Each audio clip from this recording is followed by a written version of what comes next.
You ask Tiger to solve. This deals with linear equations with one unknown. The final result is A equals 13 over 2.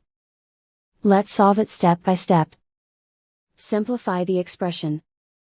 Find the greatest common factor of the numerator and denominator.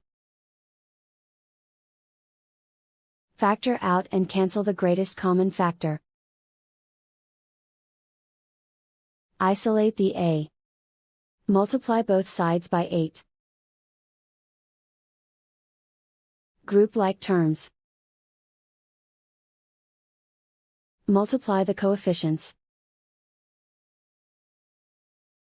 Simplify the fraction. Multiply the fractions. Simplify the arithmetic. And so the final result is A equals 13 over 2.